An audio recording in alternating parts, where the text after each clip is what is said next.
उन्होंने ये यहाँ भी कहा कि भी जो चीन का असला है वो या जो भी हम इमदाद लेते हैं वो क्वालिटी वाइज को इतना अच्छा नहीं है, ये ओपनली कहा उन्होंने है।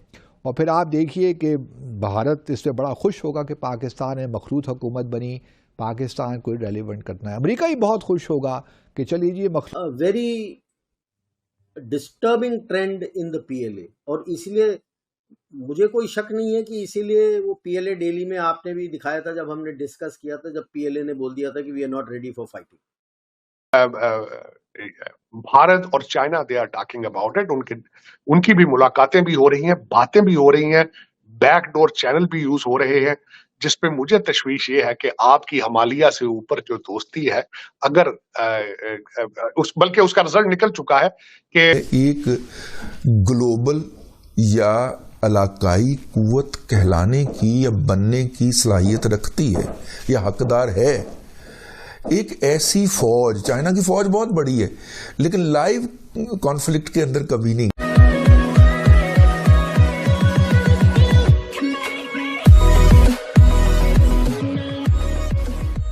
नमस्कार दोस्तों, पाकिस्तान वही कंट्री है जिसने एक नारा दिया था, मतलब नवाज शरीफ की गवर्नमेंट ने एक नारा दिया था कि चाइना के साथ उनकी जो दोस्ती है वो हिमालय से ऊंची है, समुद्र से गहरी और सेहत से मीठी है। लेकिन अब उनका यहाँ पर सिंपल फंडा ये है, ये समुद्र हिमालय छोड़ दीजिए, ये तो सिर्फ कहने की बात है। लेकिन सबसे बड़ा यहाँ पर मुद्दा यह है कि दुश्मन का दुश्मन मतलब दोस्त। चाइना को भी यही चीज लग रही है, इसलिए उसने पाकिस्तान को मतलब यहाँ पर इन्वेस्टमेंट किया। पाकिस्तान को भी यही लग रहा है, इसलिए वो चाइना के साथ अपनी दोस्ती मेंटेन रखता है। लेकिन डीप इनसाइड सबको पता है कि भाई चाइना जो है वो पाकिस्तान को लूट रहा है, चाहे वो हथियारों के मामले में हो, चाहे सीपेक के मामले में हो। अब हथियारों की यहाँ पर मानी जाए, हथियारों की बात की जाए तो यहाँ पर ये भाई साहब बोलते हुए नजर आ रहे हैं कि चाइना के हथियारों पर उतनी डिपेंडेंसी रखना थोड़ी अच्छी बात नहीं है।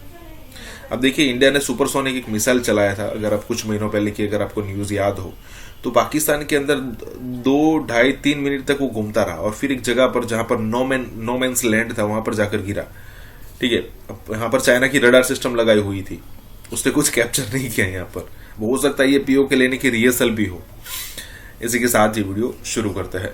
और हाँ दोस्तों, हो सके तो सुपर थैंक्स के जरिए हमें सहायता भी जरूर करें। उन्होंने ये यहाँ भी कहा कि भी जो चीन का असला है वो या जो भी हम इमदाद लेते हैं वो क्वालिटी वाइज को इतना अच्छा नहीं है, ये ओपनली कहा कि एक हमारी एक स्ट्रेटेजिक पार्टनरशिप भी है। चाइना चाहता है कि हम गवादर सी पैक के मामले में आगे चलें, दूसरी तरफ अमेरिका नहीं चाहता कि गवादर पोर्ट का मामला आगे चले और किसी तौर भी चाइना को यहाँ पे फुट होल्ड मिले। तो ये वो सारे मामलात हैं जिस पे हमें देखना है कि मखलूत हुकूमत क्या डिलीवर कर पाएगी। मुझे नहीं मालूम कि इकनॉमिकली क्या देंगे, लेकिन खारजा अमूर के मामले में कह सकता हूँ कि जहाँ तक हमारे रीजन की बात है उसमें मुझे लगता है कि वही ये जो नैया है ये डामाडोल किस्म की ही रहेगी। अब क्वेश्चन मार्क आ गया है तुम्हारे इक्विपमेंट के ऊपर। अगर क्वेश्चन मार्क इक्विपमेंट के ऊपर ही आ रहा है तो यार बंदा लड़ने के लिए जाएगा। मोराल तो वैसे ही लो है, बोलेगा यार हथियार में चलाऊं नहीं चलाऊं, प्लेन पे बैठूं नहीं बैठूं, शिप में जाऊं नहीं जाऊं। So this leaves a big question mark on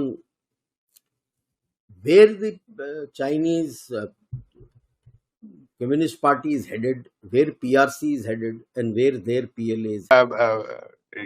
Bharat और China they are talking about it, उनकी भी मुलाकातें भी हो रही हैं, बातें भी हो रही हैं, बैकडोर चैनल भी यूज हो रहे हैं, जिसपे मुझे तशवीश ये है कि आपकी हिमालय से ऊपर जो दोस्ती है, अगर बल्कि उसका रिजल्ट निकल चुका है कि बॉर्डर के ऊपर फ्लैग ऑपरेशन जो है वो भी हो चुका है।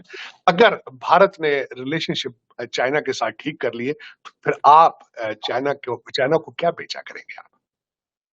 वैसे तो आप आजकल कैंप छोड़ चुके हैं, चाइना का कैंप छोड़ चुके हैं आप, बल्कि आप मेरे ख्याल में तो कह चुके होंगे कि आप अपनी सड़कें उठा के ले जाना चाहते हैं तो चाइना वापस ले जाए, हमें नहीं चाहिए सी पैक, क्योंकि you have completely gone to the American camp.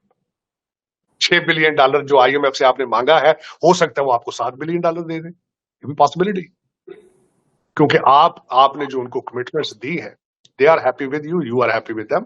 अब देखें, अब वो 6 बिलियन जो आ रहा है उसके बारे में भी लोगों ने बातें करनी शुरू कर दी हैं।